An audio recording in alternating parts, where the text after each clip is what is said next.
underrated movies. I'm your guy, I'm your man, Mr. Alton Henry, and today I'd like to talk to another underrated television show. I might just, yeah, I'd have thought I might just rename this underrated, but you know what? It's cool. It's cool. I had the pleasure to watch this unique Netflix South Korean action drama television show, and I highly recommend it because it's especially for maybe three specific reasons. One, if you're a sports fan. Two, if you have an issue with the current trend of how male masculinity is portrayed in screens, because that's been, if you're tired of wokeness. Or three, also you're looking for a good, heartfelt action film or series that will pretty much get you tuned in for that's been worthy, and I believe this show is worth the binge worthy method. This is Bloodhounds. It's a South Korean action drama about really it's about really two characters, but one particular character in specifically who is trying to pay off their debts any way they can when they are brought into the world of of loan sharks. And he's joined by his somewhat rivalry friend. They actually become good friends literally within the first episode, uh, as they conquer and take down the loan sharks that are taking advantage of the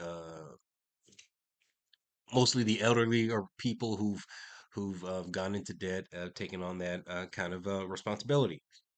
So further on into the episodes, there's like eight episodes. Further along into the episodes, you see the dangers of getting involved with these kinds of deals. And our protagonist, who's a very skilled boxing fighter, actually two of them, very skilled boxing fighters who also served in the military. They've formulate a very indestructible bond of brotherhood and respect, and you could really feel that these guys really feel like they have like a brotherly relationship. Like these guys are very likable, and it feels like it's a image of manhood that you haven't seen in such a long time in a very positive way that I could really say that it really brought a tear into my eye because the show is really well just written for character development and just um, giving you the time to really know these characters, understand them, where they're coming from, and then they're actually quite funny.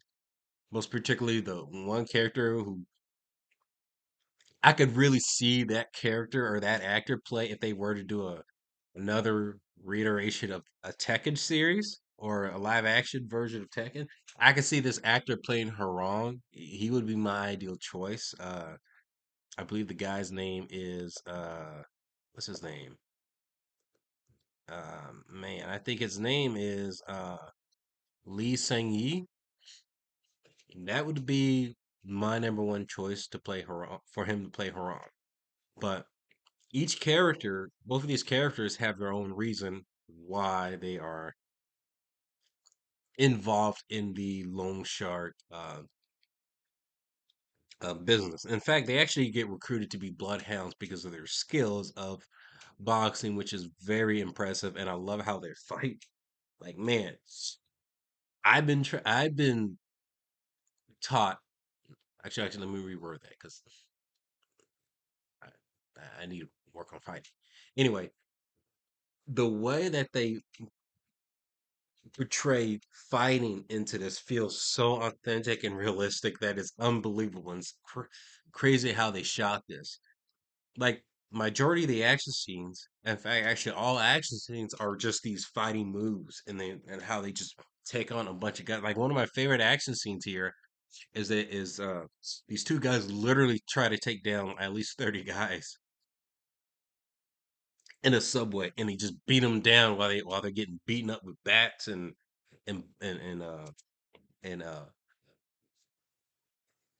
bars, man. They just take them down. They get hammered a bit, but they just take them down. And you see them just getting, you see them just go at it. And it's really, really, really fascinating, intriguing how fighting is portrayed into this.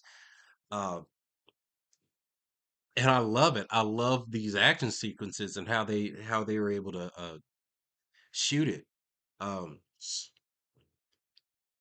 it feels very, very authentic, realistic.